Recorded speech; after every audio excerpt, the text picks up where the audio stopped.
See who's come the farthest. Who thinks they've come the farthest? How far? Rowlett. I think someone's got you beat. Yeah. What's the farthest somebody came?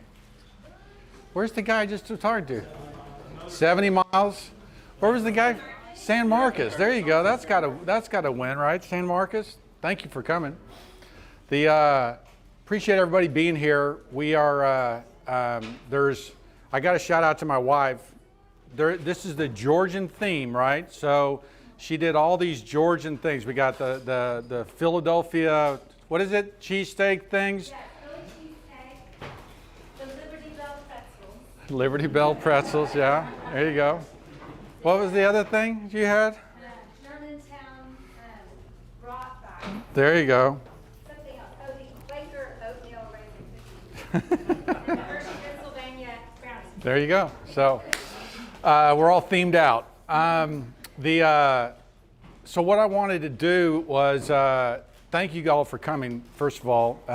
This is just something we think we've got some fun information to share, and we just want to have a good time talking about Georgian building stuff. We're going to dig into kind of what builders were like and what they knew and everything like that.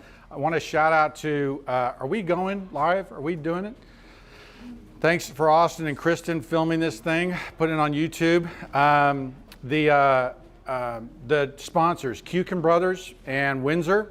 Ryan Mulkey, my friend in New Jersey, has Kuchen lumber, and they produce, I've designed some moldings for them, Georgian, Federal, Greek Revival. Great moldings there. They're available nationwide. They were one sponsor. Then Windsor, I've had a relationship with them for 15 years, Craig and Dave and Brian. Anyway, great guys. They got the boards. I know some of you guys use some of their stuff. I designed their moldings as well. But they're the sponsors of this, and so thank you to those guys for doing that. Also, just a shout out to the Modern Craftsmen. I don't know if you guys follow those guys. They did a shout out, and then of course the Build Show. Now, I see Sully's got his hat on. We've got a bunch of Build Show merch and stuff in there.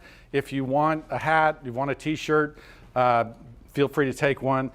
I'm a contributor on the Build Show. My videos come out on Monday, so we always are shooting videos every week trying to get that stuff going. I'm sure there's something else. Sponsors. Okay, so Georgian. What is Georgian, right? What is this style? What is this style of architecture? What's going on with this? This, of course, it's named after King George. That's why it's called Georgian style. It's very symmetrical. You're going to just see a bunch of Georgian pictures from different parts of the country, right? That was from Virginia. This is also in Williamsburg. These are commercial buildings. We'll talk a little bit about commercial construction, what that looked like. This is Independence Hall. That's the Carpenters Company. We'll talk about that. This is up in New England. You see that the Georgian style begins to change a little bit. Chinoiserie there. This is in Philadelphia again. This is the stateroom at the Independence Hall. This is from the Mid-Atlantic. This is the Hampton Hall. Another commercial building in Rhode Island, right? These are all Georgian styles, full paneled walls, and so there are details and there are elements of the Georgian style that we kind of readily recognize. This is kind of maybe what we think of when we think of Georgian, right? It's just that if you Googled Georgian plans, right, something like this might come up. This is Westover, I believe. It's in Virginia. It's a really, really nice Georgian house. Now, the things that we're going to be studying today are super nice. Okay, in other words, and we'll talk about this a little bit more. We are really studying the top 5% of houses. One, those are the houses that stayed. Some of the early settler houses were literally, wood driven into the ground and, mud floors and a sod roof. And so those things didn't stay, right? Those things fell apart and they weren't expected to stay. They weren't expected to last. And so what we're going to do today is we're going to dig into this Georgian. We're going to talk about this house style. We're going to talk about how it was built. We're going to talk about builders. I'm going to spend a little bit of time on William Buckland. He's one of my heroes. He was a builder in Annapolis and in Virginia, a great builder. We're going to just talk about his story and how he started his company and what he did and how he worked. Talk about commercial versus residential.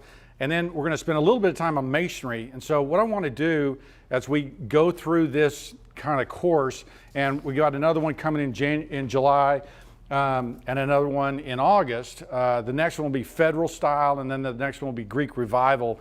It'll be really fun to see how, it'll be fun for me, it'll be fun to see how these styles change. Now, this is kind of a quick overview of kind of where we are. This is American architectural history. Okay, we're right here, this Georgian style. Okay, we got federal, Greek revival, Civil War's here, got Victorian arts and crafts, period revival, World War II, and then the ranch and the early crap building after that. So the Revolutionary War is here, right? We become a country after that. Everything before 1780, 1775 is considered colonial, right? So when you hear the colonial style of architecture, it tends to mean Georgian federal, right? Even some Greek revival will be colonial. But truly, colonial is really when we were colonies, right? When we were colonies of England and France and Spain, that was really what colonial architecture is. We're going to be studying Georgian in this period, okay? So, here's an overview of what the world looked like in 1760, right? Consider that America is over 100 years old, okay? Jamestown and then Williamsburg were 1625, 1632, right? Those are happening kind of in this area of the country. The population in 1760 is 1.5 million, right? You see it broken out over these different areas, and the research I was doing was basically that there's New England, the middle colonies, and the southern colonies. New England is basically everything north of New York, right? Connecticut, Massachusetts, New Hampshire. The middle colonies are kind of New York, Pennsylvania, New Jersey, and then the southern colonies start kind of Virginia, Maryland, and go south. And so you see the different populations, 447, 374, and 726 in the different colonies, right? You need to realize that the 5 major cities in this time were, Boston, Newport, New York, Philadelphia, and Charleston, okay? Now, Philly was the biggest at 19,000, right? Newport was the smallest at 6,000. Those together, 60,000, right? So, less than 5% are living in cities. So most of the houses, and this is what I was saying earlier, most of the houses that we're studying are really city houses and some of these plantations and stuff, but those are the cream of the crop, right? And especially when you get into brick construction, which we'll talk about, that was the nicest houses and the nicest thing going on.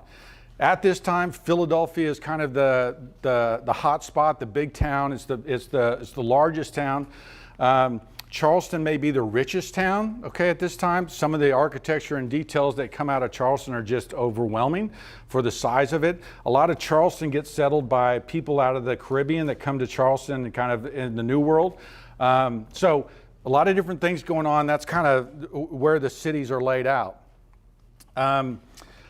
Just in the mid-Atlantic, okay, this is kind of a map, right, of this area. So we're going to kind of focus in this area. Just all the things that you think about with Colonial America. Okay, so here's Baltimore up here. Annapolis is just below that. All of these cities, if you'll notice, are port cities. Okay, so America is it is, you hear about some of the religious freedoms and people, but this is about money. Okay, this is about making money, and these everything is going to be close to a river for transportation. Everything is going to be close to something. Even the plantations that we're talking about will be right on the river. They were work centers. They were areas where work happened. Here's Williamsburg, Jamestown down here, right? So all of these things would have been easily accessible by ship, so that they were trading and in tobacco and into different things they were doing. There are building styles are driven by local materials, right? You weren't getting Vermont slate in Charleston, right? You weren't getting, stone from Mexico, right? It was you were using what you had locally to do. So in the Mid-Atlantic area, right, they have tons of clay. Okay, so masonry ends up being much more important here than it does in New England, right? Where in New England they have just trees out the, so they have too many trees, and so they make everything out of the wood. So the architecture then begins to be interpreted in those materials. We're going to see the skill of the craftsman is really located around cities. You're not going to find people that are going to go out to a farm to try to start a business. Think about being a trim carpenter and, where do you go for the work? Well, you're going to go where people are. So you're going to be in the cities. There are regional differences. If you study furniture, you know that the Boston highboy and the Philadelphia highboy and the Newport highboy are all different. The ball and claw feet are different. Same kind of differences that you'll see with here, where you'll see regional skill differences, the way they use trim differently, and so there are regional differences that happen. And then the crazy thing about this period is everything is handmade. And so if you think about that, and glass was hand blown, right? Bricks were, we'll talk about the bricks and how they were made. The hardware, we get some of this hardware made by a blacksmith in Philadelphia or outside of Philadelphia, and making these things by hand, and then of course doing the brass ones, right? That all of these things and all of these fixtures would be forged out of raw materials, would have been hammered, smoothed, sawn, and completely done by hand. The fact that you can make this kind of beautiful element completely by hand kind of blows me away in an era where, everything's made by the machine. So nails were made by hand. The story is that buildings were literally burned down so they could get the nails, right? Because nails were so valuable. They talk about home industries where people will actually have be making nails in the winter so that they can, use them. Shingles, the fact that shingles in Virginia and things like that, they couldn't afford copper, or they didn't have the metal for the valleys and things like that. So all of those valleys and all those things were made by hand, and then hand shaped so that the valley of a house would be done differently. So everything's made by hand. It's kind of a crazy era. Now, before we get too much into building, I want to talk about design influences because it's really important. Everybody heard of Andre Palladio, another one of my heroes, right? Has everybody heard of Andre Palladio? Okay, just a few. So Palladio was a stonemason in Italy. He started out as a stonemason. He falls under the care of this guy, Trissino, who basically looks at him and says, "That's a talented kid. I'd like to help him out." Trissino takes Palladio under his wing and educates him, trains him, and really kind of elevates him. Takes him to Rome, goes to Rome and begins to look around going, oh my gosh, what is going on here? And falls in love with Rome, falls in love with the buildings and the design stuff.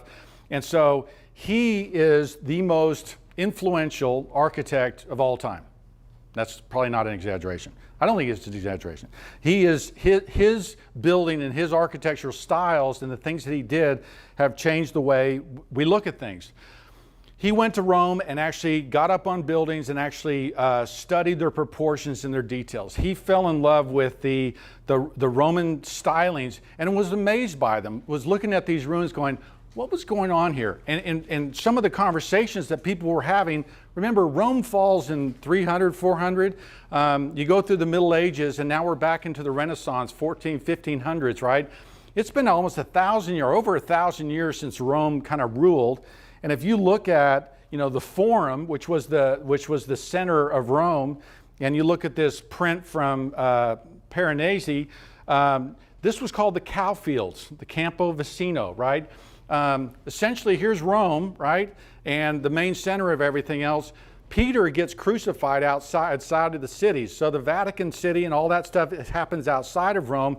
The inside of Rome just kind of goes into ruin, okay? So this is basically an architectural salvage yard, right? Where they are taking the marble and they're peeling these buildings away, using them to make lime, using them to build other things. The church was, going through all of these buildings, taking them down to build cathedrals. And so this is where, Palladio sees, right? And he sees these buildings, he's looking at these things, and he begins to study the proportions, because at that time they discovered a book by Vitruvius, who was a Roman architect, engineer, and he had written a book about the genre or the gender and the stylings of these architectural styles. So you had Ionic, Tuscan, and Doric and Corinthian architecture, and they're all based on this human body, and all of a sudden there was these golden proportions and details about the stylings that everybody's like, they're what? What's going on? So everybody's studying these ancient ruins going, oh my gosh, look at these proportions, look at these details. So this building, the Pantheon, was one of those buildings that was astounding to people in the Renaissance. How did they make a freestanding dome that wasn't supported by anything else? So they look at the dome and they're like, how did they do that, right? And so they are studying these buildings going, what is going on here? Realize that when Brunelleschi built his dome in Florence, that's the first freestanding dome that's been built since the Pantheon was built. So they were looking at this stuff, trying to learn how to build. Now, that's what Palladio is doing, okay? He begins to build up in Vicentia, okay? Now, Venice is up here, right? Rome's down here. This is where he was traveling. Okay, Vicentia is actually about 50 minutes from Venice. Vicentia was Venice tradesmen. Okay, Venice used to be a big port and made all their money because people were coming through Venice to go to Asia.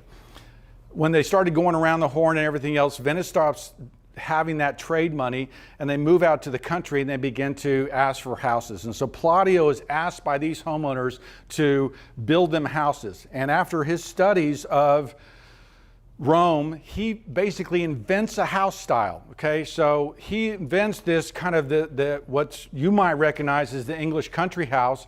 He does this for these rich merchants and rich landowners in Vicentia. And basically what it was an elevated country house, okay? It was a house where you had this working level, right? Where these were farms, right? And so hay and cows and other things might be stored at these lower levels and in this working area, but then above that, in the piano nobile, in that upper area, that's where the family lived. And so he invents this house style, right? And you're going to see this form of main thing, wings, and then the two outer wings that are balanced over and over again because the English fall in love with this. The English look at this and go, this is the greatest thing because we're building our country house.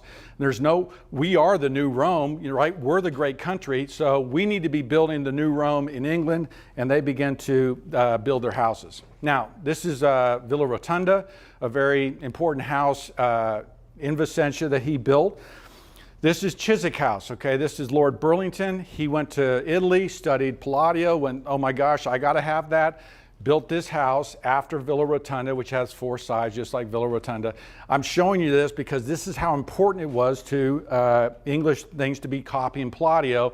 And of course, this magnificent house where you see all these classical elements and classical details, right, laid out after Palladio. Now, in America, what are they looking at, right? They are looking at English pattern books. They are looking at English books going, what should I build?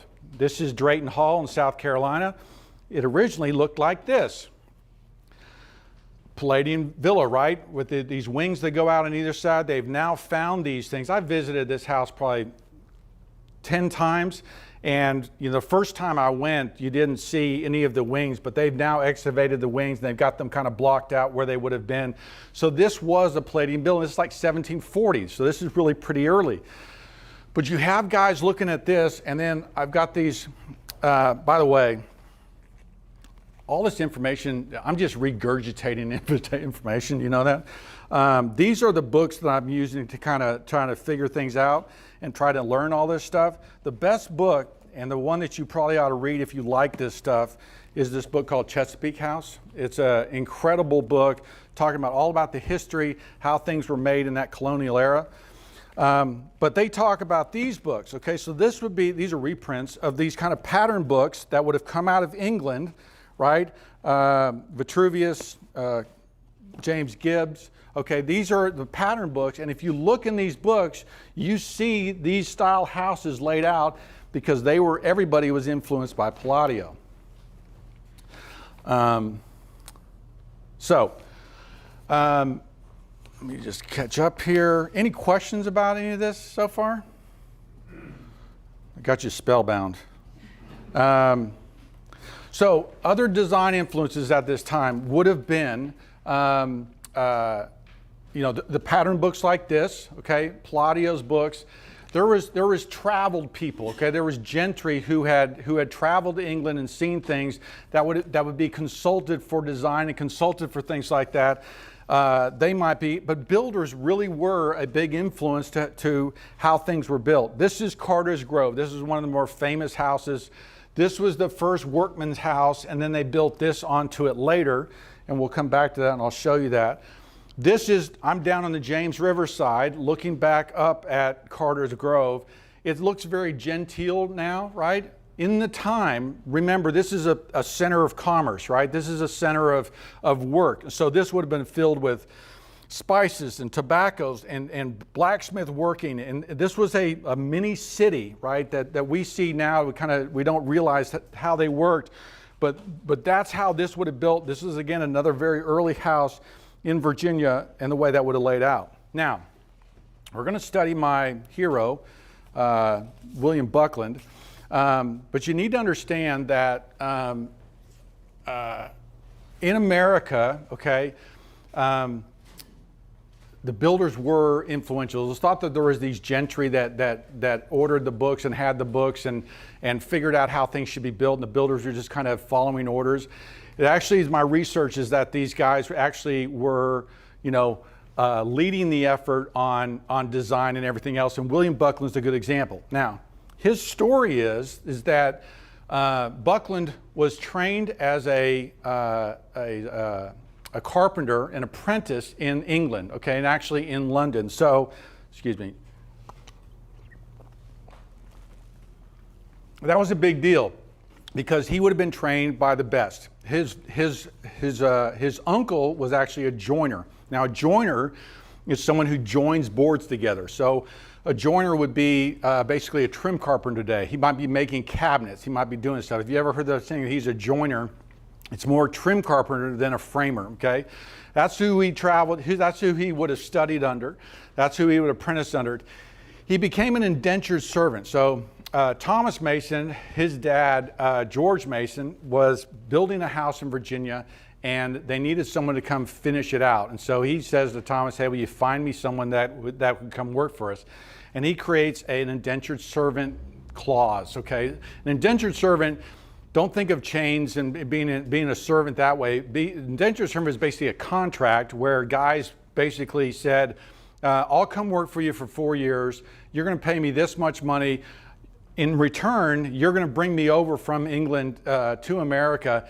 His indentured servant contract with Mason was pretty good. He was paid about 20 pounds a year, which isn't a ton of money, but considering that sometimes these indentures, all they had was room and board, the fact that he was paid a fee on top of it was something. He comes to Gunston Hall and begins to finish it out. It's thought that the masonry and the walls were already built at this point.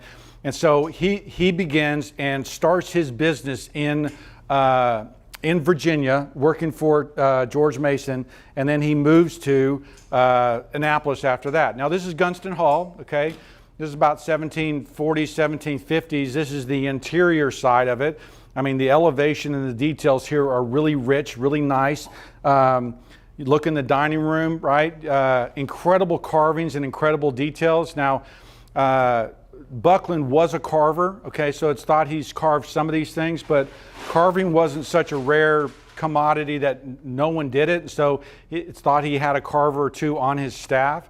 But he would have organized these people. He would have laid all this work out. He would have used these latest pattern books and design books to come up with these designs and these styles and then executed it. In the sitting room, there's this chinoiserie, right? This Chinese influence of the design and things like that. So think about this is in Virginia in the 1750s. Talk about calling your neighbors and coming over to look at my house, right? He is, Buckland is blowing it out of the park, right? He is showing people how buildings should look. And he ends up building quite a business and quite a reputation in the area and stays very busy. It's sad because Buckland dies when he's 40. He moves to Annapolis when he's 34, so he's about 6 years in Annapolis. But he comes over when he's 20, so he's in Virginia about 14, 15 years. And then he moves to Annapolis, and then he dies. When he dies, he has a library of 14 building books. Okay, now in this period, not a lot of people read, right? Not a lot of people were illiterate. It's interesting. I've got a note from one of my researches. 1740. Okay, the London Tradesman. This is 1747. Is talking about builders, and the carpenters employed in the wooden work from the foundation to the top. He ought to have solid judgment in the matters of this kind, in other words, in building. He requires a strong, robust body and a hale constitution. Not sure what that means, but he must read English, write a tolerable hand, and know how to design his work. Okay, so this gives us a hint about what these guys knew, right? That they were not illiterate. They weren't knuckleheads. They actually knew how to design. They knew how to read, and they were reading these design books, these pattern books like that, to come up with and execute designs like this. This is his house in Annapolis. It's called the Hammond Hardwood House. It's very famous. It's thought to be inspired by this Villa Pacini, which is a Palladian house. You can see that inspiration does not mean an exact copy, right? He wanted to do these octagonal fronts here. That's not seen here. Obviously, they built a kind of an attic level over there that isn't executed. The pilasters on the front, some of the other things. You don't know whether those things are driven by the customer, hey, I don't really want to go that crazy, or whether it's just, no, I'm inspired by that, but I actually want to see it executed this way. This is considered his magnum opus. It's a fabulous house. If you haven't seen it, you can still go through it. This doorway, Jefferson said when he toured through here in the early 1800s, he said this is the most beautiful doorway in all of America, right? So it was copied from an Abraham Swan book. This was the inspiration. You can see that Buckland actually did an arch top and added much more carving. So typically they're dressed down. Actually, Buckland kind of dresses things up. There are sketches of Jefferson trying to draw this entry and trying to look at it saying, this is awesome, and trying to sketch it out. And in the federal period, we're going to talk a lot about Jefferson because he was kind of a nightmare homeowner if you want to do it. He knew enough to be dangerous, and he fiddled and played, and anyway, we'll get into Jefferson. But Jefferson loved this entry and was completely inspired by it. But you see the execution of this work and zooming in on the pediment at the top, the cartouche and this carving in the window. It's pretty fabulous, right? It's pretty amazing. You understand why he's one of my heroes. So the business of carpentry, okay? And I think the best way to study that is to talk about the Carpenters Company in Philadelphia. Now, Philadelphia being the biggest city, it is... well, any questions about Buckland before we move on? Yeah. When you look at American Georgian architecture, and you look at English architecture of the same period, which had various names, the English architecture of the same period is much more ornate. It is. And detailed, much more flourishing. Why, if they were using English books as pattern books, why is there such a dramatic difference? Is it the money, or is it? So if you go to the Philadelphia Museum, they have a bunch of rooms that were collected in the 20s, and they have these English rooms. And they're, to your point, they're head and shoulders above the quality and the size of them is bigger. And I think the size of those estates and those country homes were bigger.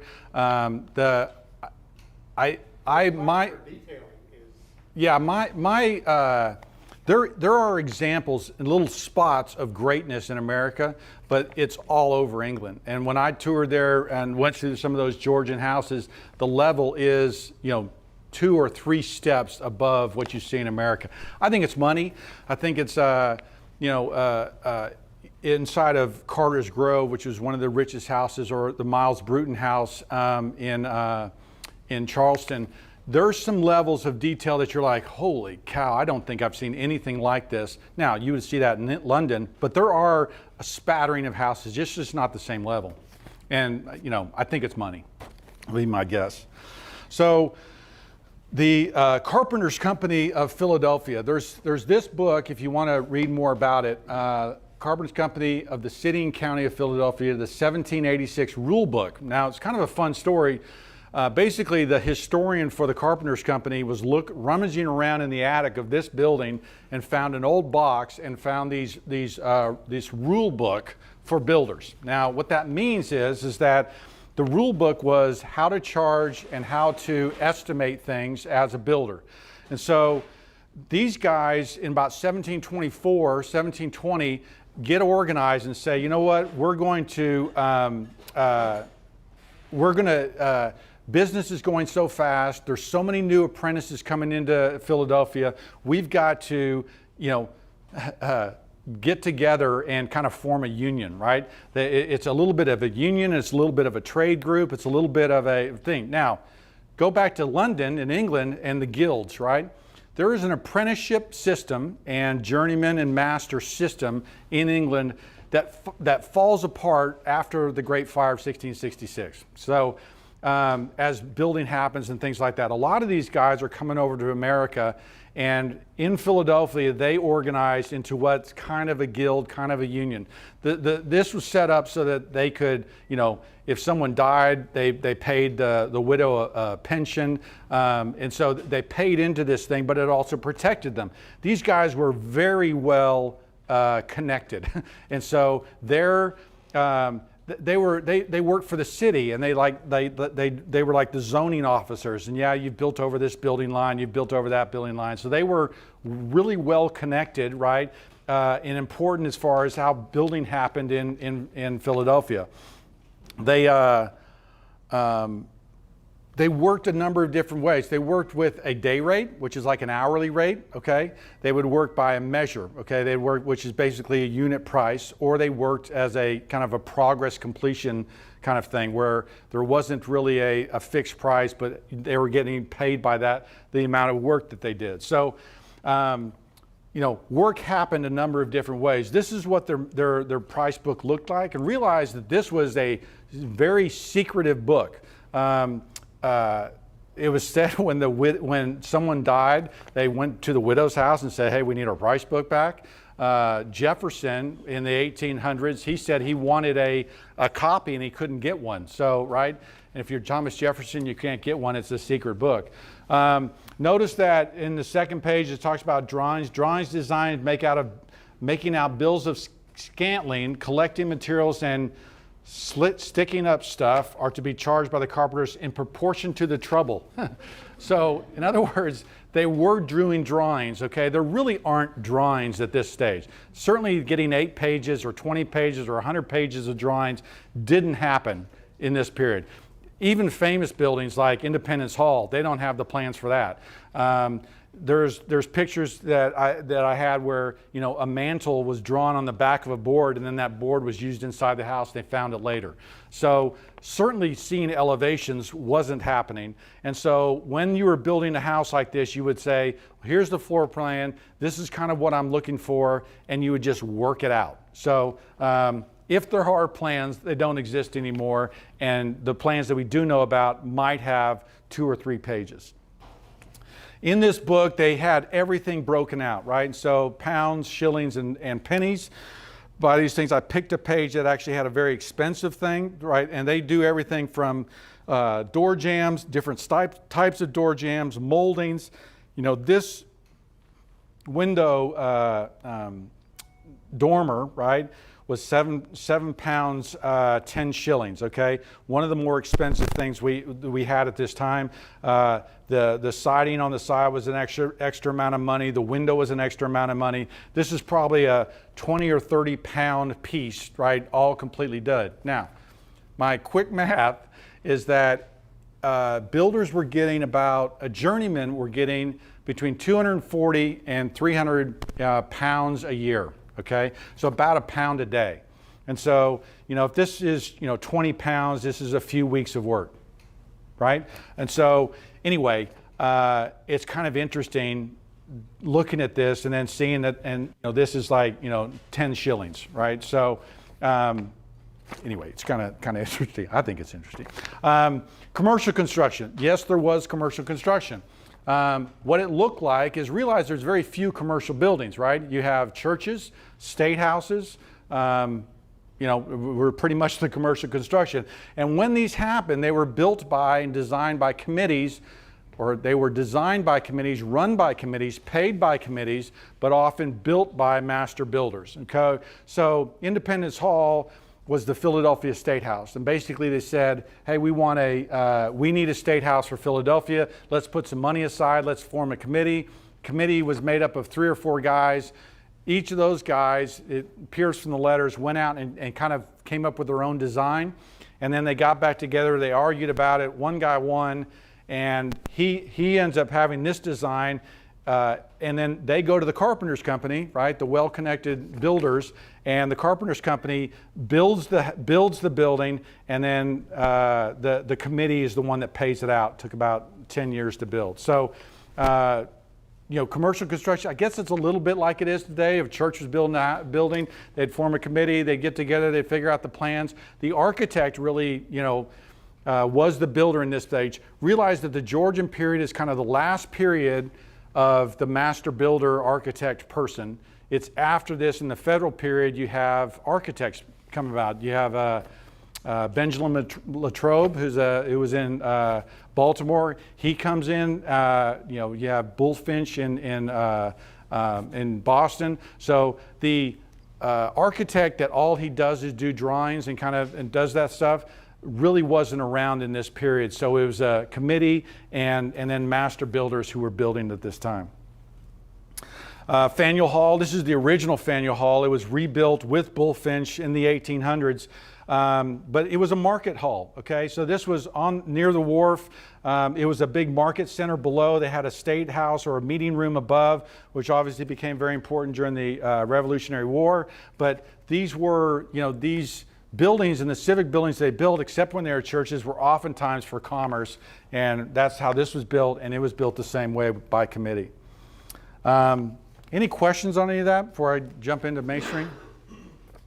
So what I want to do with each session is spend a little bit of time on, the craftsmanship in the building and the art of building. I think it bugs people sometimes when I say we've forgotten how to build, but I think we've forgotten how to build.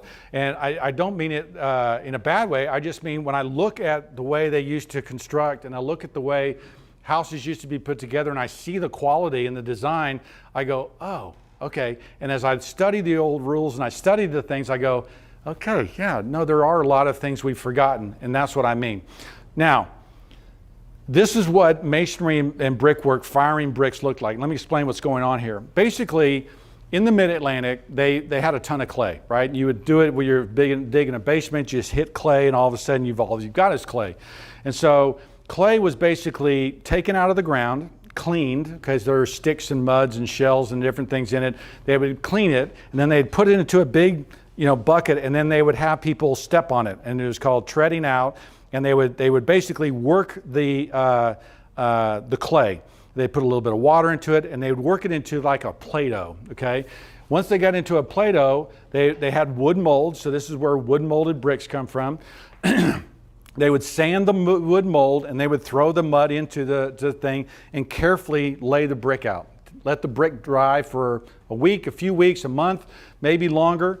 And then when they were dry and somewhat hard, they would begin to make a kiln. Okay, now realize that this was called a clamp. Okay, now a clamp is a kiln made at a job site. Now most of the houses like Carter's Grove or some of these great plantation houses would not have shipped brick. Okay, there weren't really brickyards in 1740.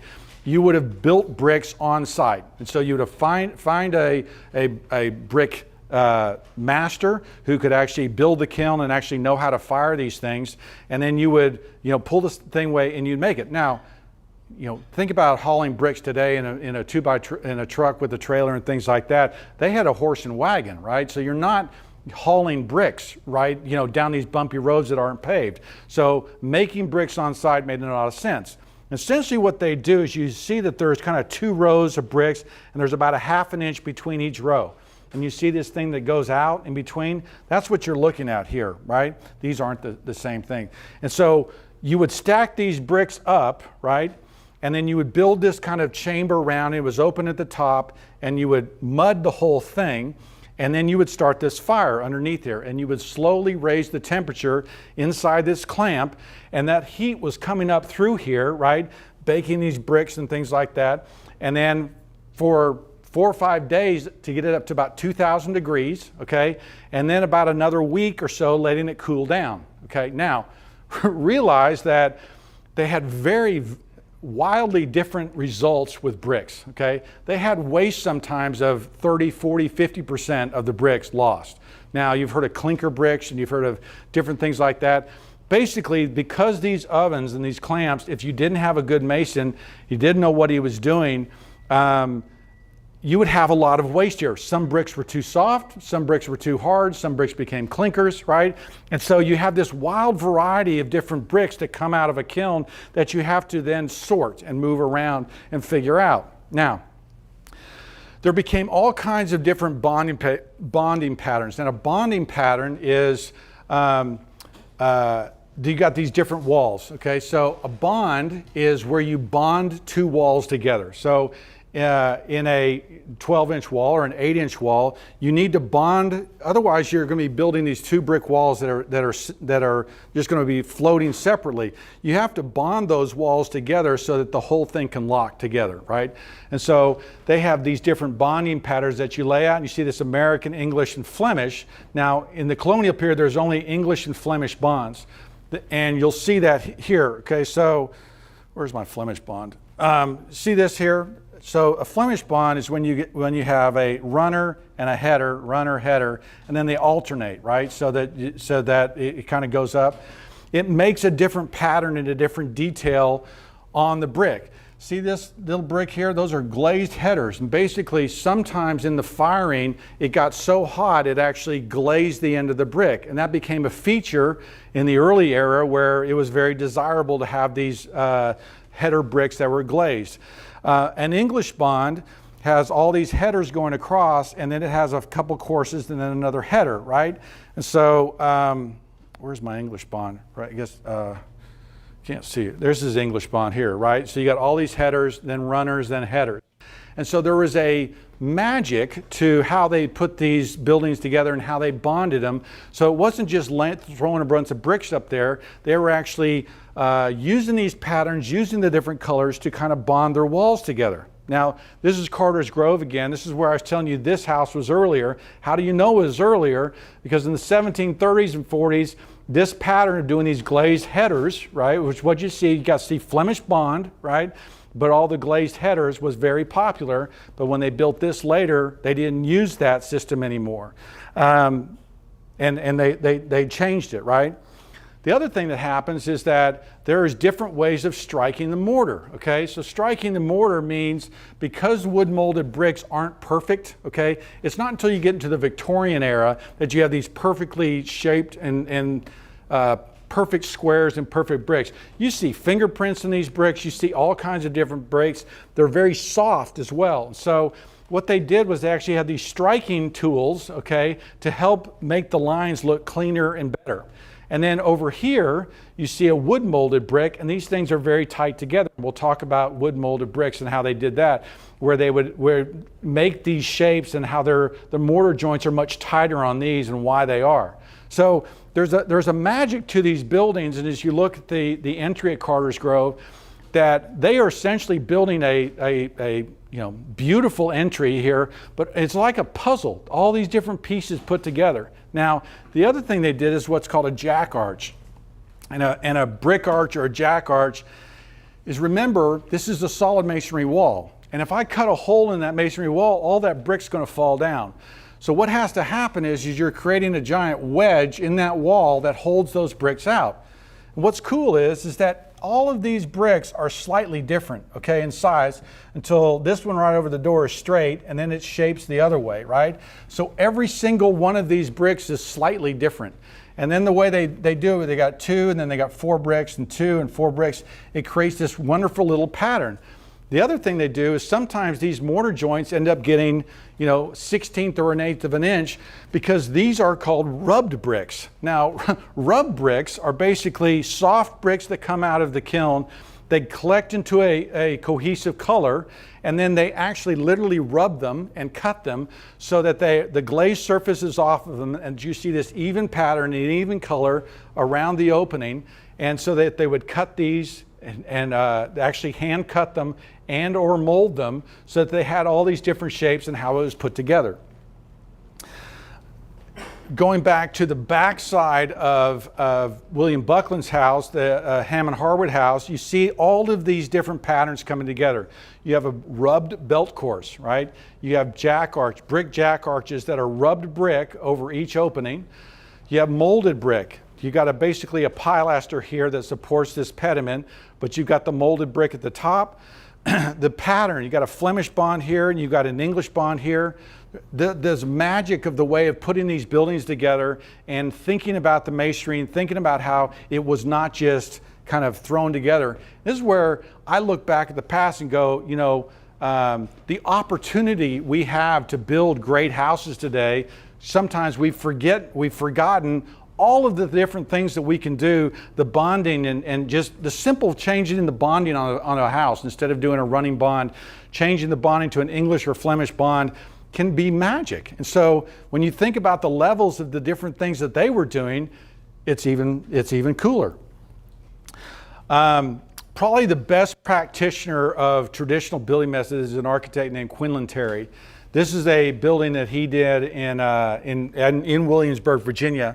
But you see him playing with the rubbed bricks, the molded bricks. But look, he made a freaking triglyph, right? Out of molded bricks, right? He's got dental, right? What in the world, right? In brick, right? Made in these different pieces and parts, all molded together, all made in the traditional method. The great story about Quinlan is he did a house in Dallas, and I've told this story before, but it's a great story. He's building a house, the Muse House in Dallas, which is where the first ICA event was. And Larry Borders is the architect, local architect, and he introduces Terry, and he's telling this story. He says, when we were building the masonry on the outside of this building, and it's a limestone masonry, he said, we had to stop because Quinlan got there and they looked at the mortar joints, and the mortar joints were 3/8 of an inch. He goes, the mortar joints are too big. Now, typically nowadays, 3/8 to a half is about what you're doing. He goes, they're too big. He goes, what do you mean they're too big? He goes, they've got to be 1/8 of an inch. He goes, if we want to make this thing last as long as it's going to last, where it'll last for 250, 300 years, we've got to change these mortar joints, right? So it changed this whole perspective about how you build. His thing was, the architect, Larry says, hey, you can, this house is meant to last 250 years without any major maintenance. And Quinlan says, no, that's wrong. It's 450 years, right? So just changes the way you think about building and everything else. And then, of course, I love this edicule.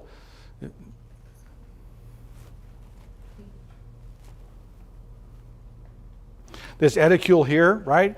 See this brick arch here, but that actually goes inside, right? So this is shaped this way.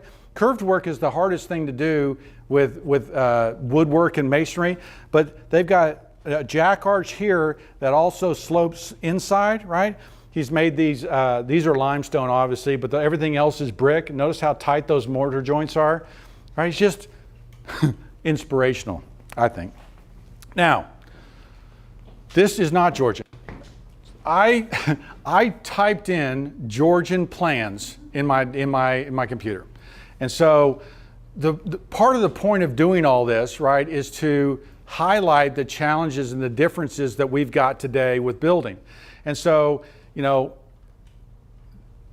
I'm not going to poke holes in this, but there are a lot of things that just, as you look at the past, that just aren't Georgian, right? This kind of little window here, shutters typically in the Georgian period were interior shutters. They didn't really do exterior shutters.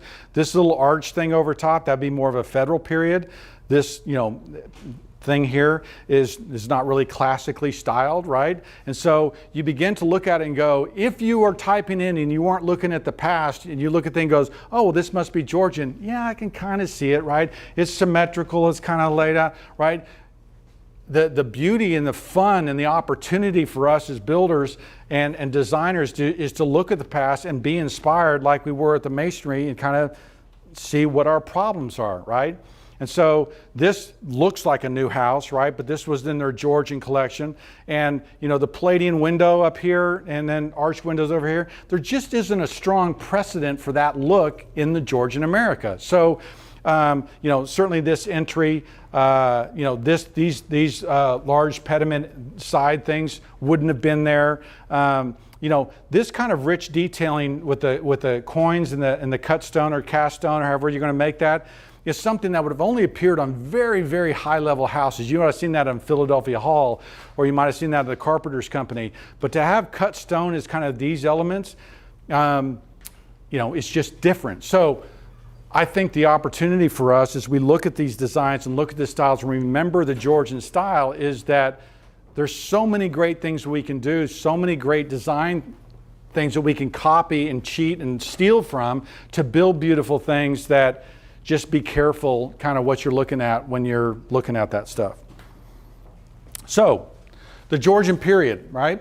I think it's inspirational, right? It is the last kind of period of the master builder as architect. It is the last period of well, can't find my notes. Sorry. It is the last period where you really have houses built without plans, right? Where builders kind of got together with their client and said, hey, here's an idea. We need it this size by this size. You know, let's do good work, which is kind of fun. The style of these houses is based on, you see this Palladian layout again, right? You see these two wings. This is Mount Airy, a famous house. This is stone, right? So this is a very elevated house, very rich house. But this is kind of that last era. And as we look at the past, I would hope we can get inspired by looking at the craftsmanship and looking at the details and, you know, long to build better because we see beautiful things like this. Any questions? How did I do on time? Brent, what precipitated the change from builder architect to architect? Was that transatlantic trend or? Well, when we study the federal period, we'll get into a little bit more. It's growth. It's you know, a lot of these pre-Revolutionary War cities, right? The great buildings are built like 1760 into late 1760s, but by 1770 there's trouble and you don't see as many houses, and we don't really come out of that till like 1790. In that time period, demand goes crazy. There's a great book called Crafting Early America, all about building in Philadelphia, talking about what builders looked like, what they did.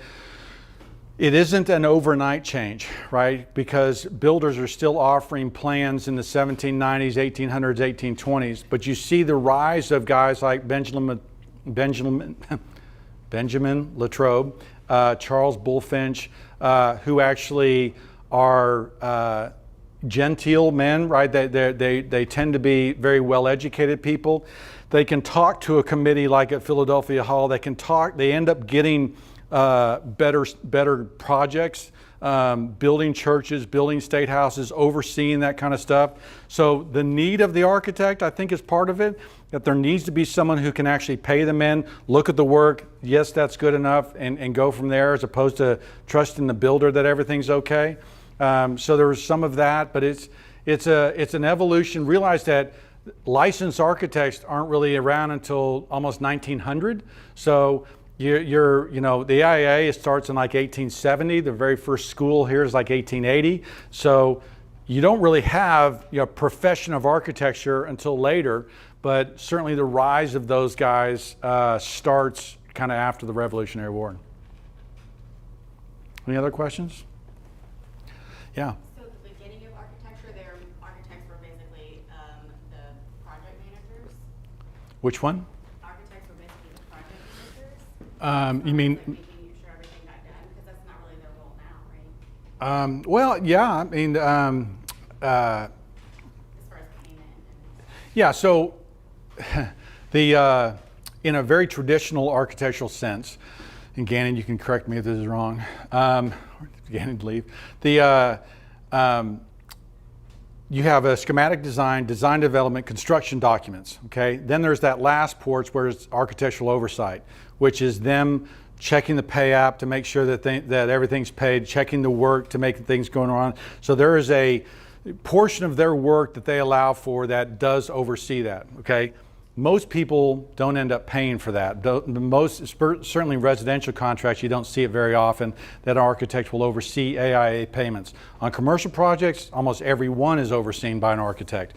But on the residential side, you just don't see that. And so, but yes, they do have that role. They're just not always paid for it, right? Any other questions? Well, thank you guys for coming to the first Georgian style and the first Buildings and Brew. I suspect there's a lot more food, a lot more beer, and so help yourself, and thank you guys for coming. Oh, the next one is January 29th, which was July 29th, which is the federal style. And there's merch there. There's t-shirts and hats over there.